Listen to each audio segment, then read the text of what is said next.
Mucho se ha hablado de la Inquisición, mucho se ha hablado de la expulsión de los judíos, como si acaso fuese lo único que hizo la Inquisición, o como si acaso hubiese sido lo más importante desarrollado por la Inquisición. Y curiosamente la Inquisición no hizo nada de eso. La Inquisición no expulsó a los judíos, lo hizo el Estado. La Inquisición no persiguió a los judíos, tampoco lo hizo el Estado. ¿Qué nos queda? Una mentira urdida por los enemigos de España para hundir a quien ya no creía en sí mismo. Sí, porque de no haber existido el lastre de la desidia y de la incultura nacionales, la leyenda negra se hubiese quedado en una cosa más de los enemigos de España. No hay que buscar justificación a la actuación de los reyes católicos en la mentalidad materialista, en la mentalidad atea. No es ahí donde hay que buscar. Podemos afirmar sin lugar a error que no fueron las confiscaciones las que llenaron el erario real y le proporcionaron los medios económicos para sustentar gastos públicos o guerras. Los judíos, desde el punto de vista económico, hubieran sido más interesantes como contribuyentes. Conociendo como conocemos a los de la mentalidad capitalista, liberal, democrática, sabemos que si llegan a leer algo de esto, entornarán los ojos con una cierta sonrisa y dirán aquello de sí, claro. Es lo único que pueden decir. Y estoy convencido que creen lo que dicen. Son los herederos de los sofistas, de aquellos individuos que se calificaban a sí mismos como tales, como sofistas, sabios, personajes que realmente tenían ciertos conocimientos pero que les faltaba sensibilidad humana. Poseedores de ciertos conocimientos han conseguido, por ejemplo, que en la historia de la filosofía se les estudie a ellos, cosa que es una barbaridad y un gran contrasentido histórico e ideológico. Si ellos son sabios, lo lógico será que se les estudie en la historia de los sofistas, pero nunca en la de los simples filósofos. Creo que esta aclaración es procedente para lo que estamos tratando, porque la mentalidad de la España imperial, la mentalidad de los reyes católicos, casa con la mentalidad de los filósofos y se enfrenta con la mentalidad de los sofistas, de los sabios. Esa mentalidad que dio pie al humanismo cristiano, a la reforma, no a la protestante, sino a la iniciada precisamente por los reyes católicos con personajes como Cisneros o con el mismo Carranza. Esa mentalidad tan incomprensible para los sofistas es la que permitió un acto tan controvertido y tan doloroso para los reyes católicos como fue el hecho de la expulsión de los judíos, asumiéndolo como mal menor inesquivable. La expulsión se produjo en aras de la unidad política y religiosa. El motivo financiero se manifiesta como absurdo porque los reyes obtuvieron solo una parte despreciable de los bienes judíos. Tenemos que acabar con la afirmación que cuando la corona expulsó el judaísmo, no judíos fatalmente porque estos se podían convertir, no expresaba ni antisemitismo ni racismo, ni siquiera destruir posiciones comerciales que se conservaron gracias a conversiones. Se ha acusado a los reyes católicos de pretender enriquecerse con las riquezas de los judíos, pero la Iglesia y el Estado no ganaron nada con esta mudanza al parecer tan feliz, porque aquella no puede prosperar sino con la piedad verdadera, y el Estado peligra abrigando en su seno gentes resentidas y enemigos ocultos. Las leyes en estos casos pierden su vigor y los magistrados son impedidos en el desempeño de su cargo. Los reyes no debían desconocer esa realidad, pero debían pensar todavía más el peligro de enfrentamiento social que podía acarrear el mantenimiento de la situación preexistente, extremos que eran comunes al resto de Europa, de donde llegaron felicitaciones por la medida. En cualquier caso, y por lo que parece, nunca fue positivo el balance. lo que se desprende de los datos de la Hacienda Pública. Según lo recaudado por la Hacienda Real de las cantidades de los penitenciados por la Inquisición entre 1488 y 1497, en sus momentos álgidos, no representa apenas el 2% de los ingresos, y gran parte de estas cantidades estaban destinadas al financiamiento de la propia Inquisición. Es evidente que allí no había para la corona ese fabuloso negocio que por algunos le ha sido atribuido. Ya en el siglo XIV, y debido a la crisis interna del judaísmo, se produjeron algunas conversiones voluntarias. Las tendencias opuestas son principalmente pietistas, talmudistas y racionalistas. Los ataques entre ellos los hace más vulnerables a las críticas cristianas. Por primera vez se habla de la posibilidad de expulsión masiva, como había sucedido ya en Inglaterra, en Francia y en Alemania.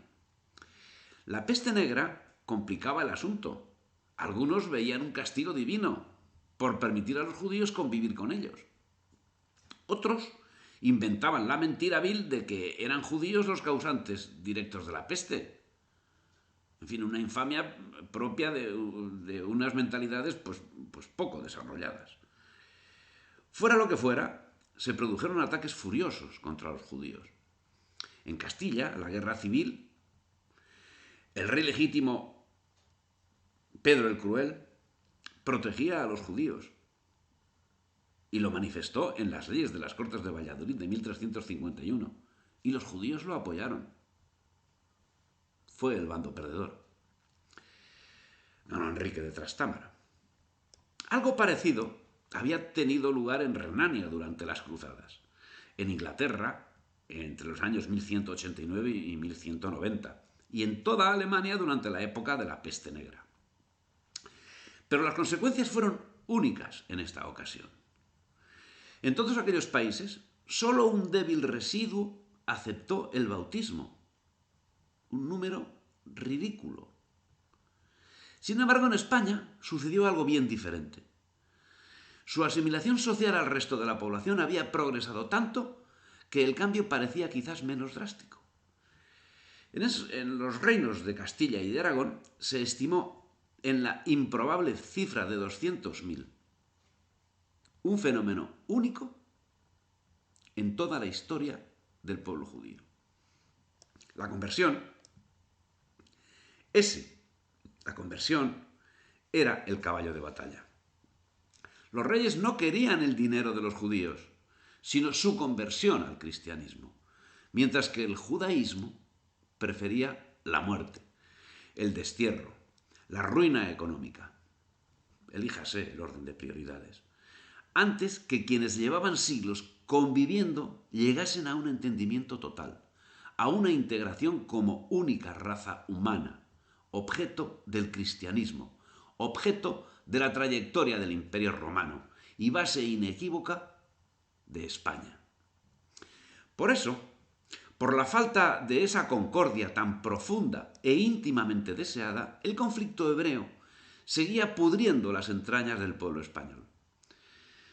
Con objeto de acelerar la deseada conversión de los hebreos, promovió don Pedro de Luna, Benedicto XIII, el Congreso Teológico de Tortosa, donde el converso Jerónimo de Santa Fe, antes Yehoshua a Lorquí, sostuvo en enero de 1413 contra 14 rabinos aragoneses el cumplimiento de las profecías mesiánicas. Todos los doctores hebreos, menos Rabí Joseph Albó y Rabí Ferrer, se dieron por convencidos y abjuraron de su error. Esa ruidosísima conversión fue seguida de otras muchas en toda la corona aragonesa. Vicente Ferrer se hizo amigo de Benedicto XIII y sobre todo de su médico, que fue el que le introdujo. Y ese médico se llamaba Yehoshua a Lorquí y visiblemente influyó en su conversión, que acabó llamándose Jerónimo de Santa Fe. Estos factores serían importantes para la disputa de Tortosa, que se inicia el 7 de febrero de 1413 y donde el converso tuvo un papel estelar. Entre los puntos principales se debatirían las diferentes visiones mesiánicas. Según lo expuesto, se pretendía a través del Talmud probar la supremacía de la fe cristiana. Jesús era el Mesías esperado. Como consecuencia de las predicaciones de Vicente Ferrer y las conclusiones de la disputa, algunas aljamas en Aragón fueron destruidas por exaltados que seguían al predicador. Cabe destacar el caso de Daroca, donde se cometieron todo tipo de abusos. El judaísmo en Aragón, en esa primera mitad del siglo XV, la cual podemos fijar hasta el año 1416 aproximadamente, estuvo a punto de extinguirse. La predicación de Vicente Ferrer fue decisiva. En todas partes muchas personas se dejaron ganar por sus apasionados llamamientos. Algunas comunidades enteras cedieron colectivamente. En el obispado de Segovia quedaron casi enteramente destruidos los restos del judaísmo. Se ganaron conversos en gran número en Zaragoza, Calatayud, Daroca, Fraga y Barbastro. Las comunidades de Alcañiz, Caspe, Maella, Lérida, Tamarite y Alcolea siguieron en masa al predicador, a Vicente Ferrer.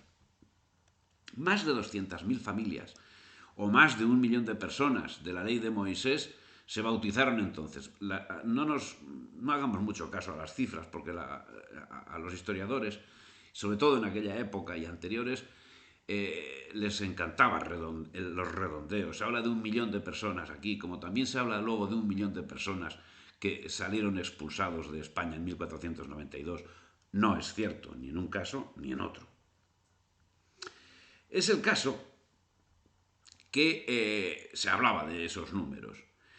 Y el número, desde luego, crecía mucho a lo largo de la primera década del siglo XV, con los sermones de San Vicente Ferrer y de otros que le seguían, que desde los tumultos que hemos dicho anteriormente habrían hecho moda el predicar contra la ley hebrea para la conversión de sus discípulos.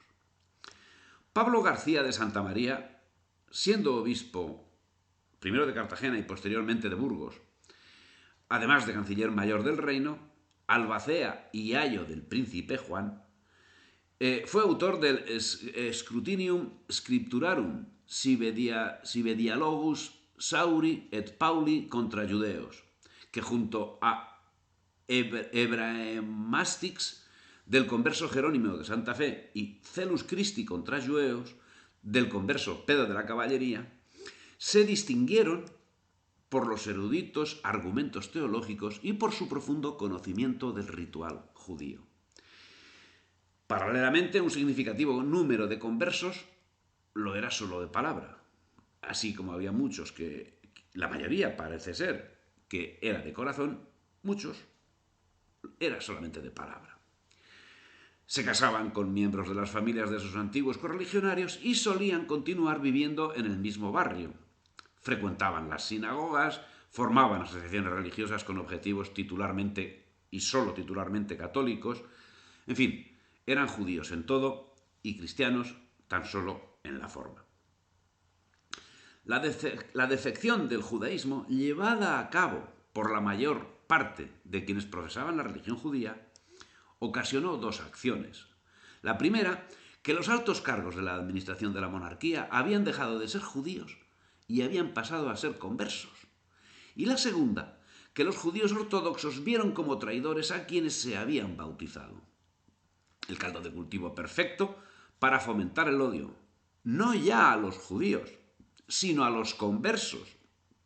Serían los propios judíos ortodoxos quienes más apoyasen las acciones contra esos mismos conversos. Y de entre esos conversos, al propio tiempo, surgirían también quienes más celo pusiesen en la ortodoxia católica. En un par de generaciones, apenas había una sola familia judía en Aragón y apenas había en Aragón una sola familia que no tuviese sangre judía. En toda España hubo un importante número de conversiones, personas que en muchos casos alcanzaron puestos de gran importancia.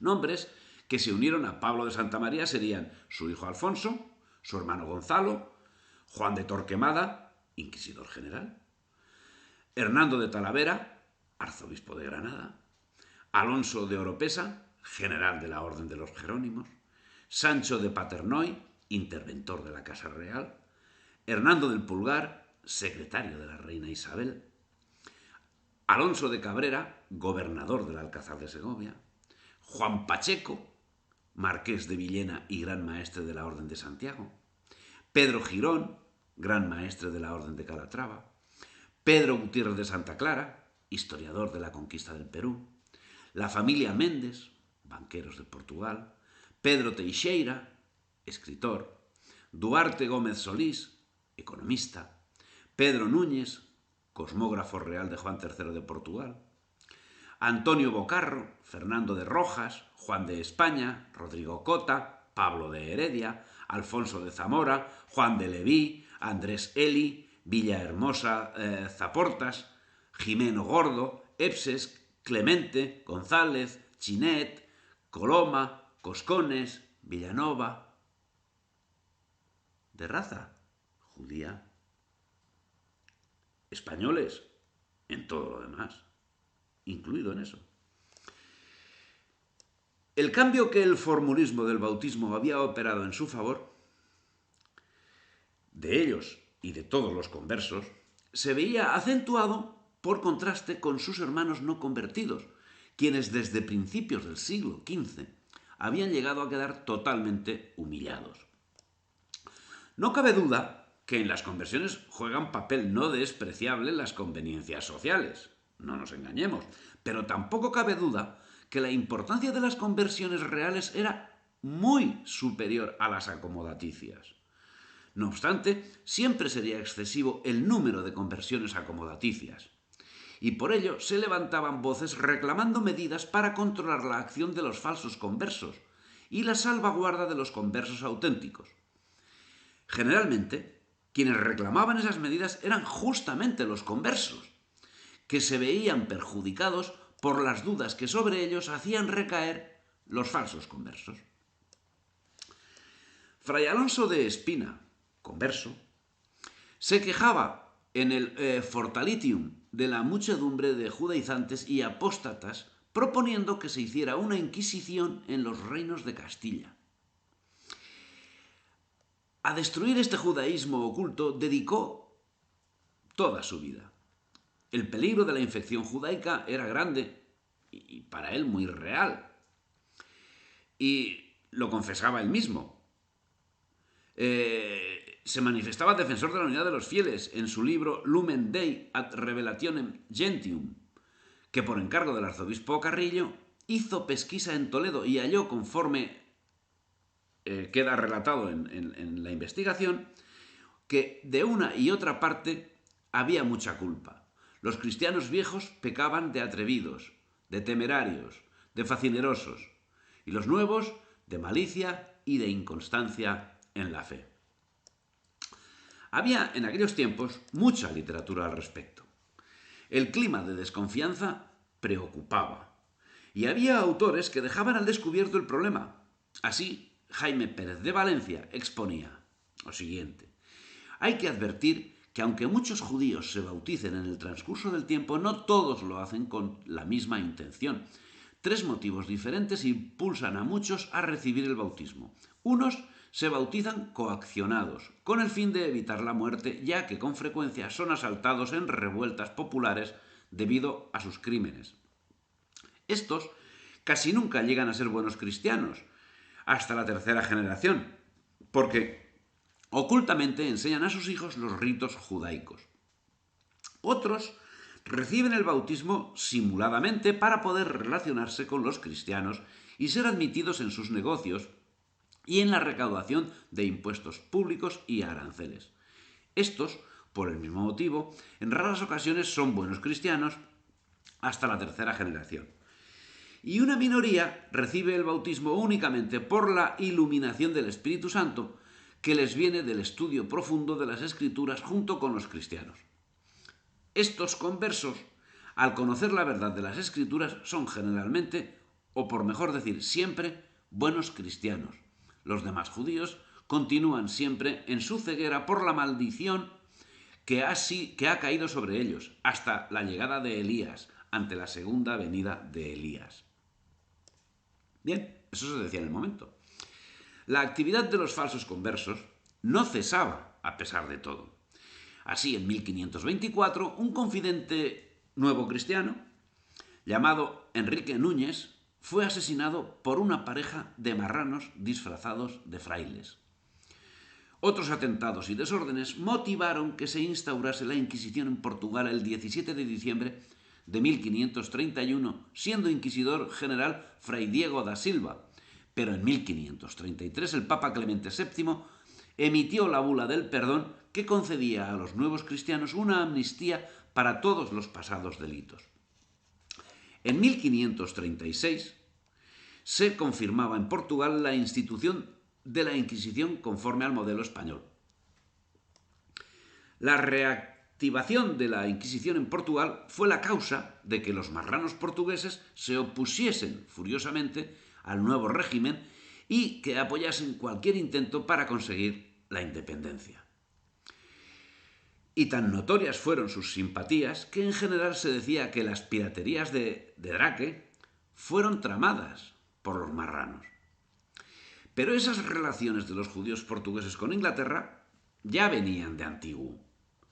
A pesar de haber sido expulsados de Inglaterra a finales del siglo XIV, habían propiciado la firma del Tratado de Windsor, vigente todavía en el siglo XXI, por el cual Inglaterra puede hacer en Portugal prácticamente lo que le plazca, lo mismo que puede hacer en España, aunque no haya firmado ningún tratado.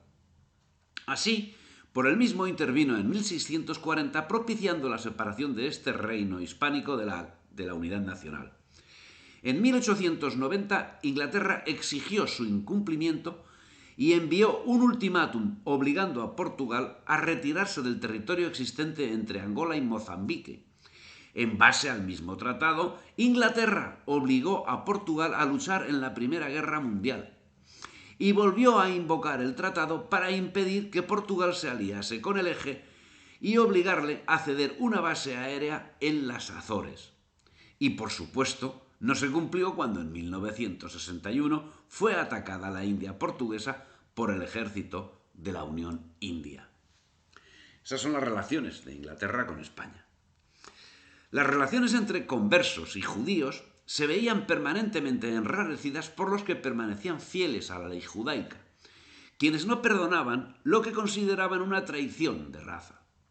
En esas condiciones, achacar la creación de la Inquisición y la expulsión de los judíos, como hace Netanyahu, al racismo de los monarcas, a no se sabe qué obsesión por la conspiración y la amenaza de contaminación, son acusaciones que carecen absolutamente de ningún fundamento.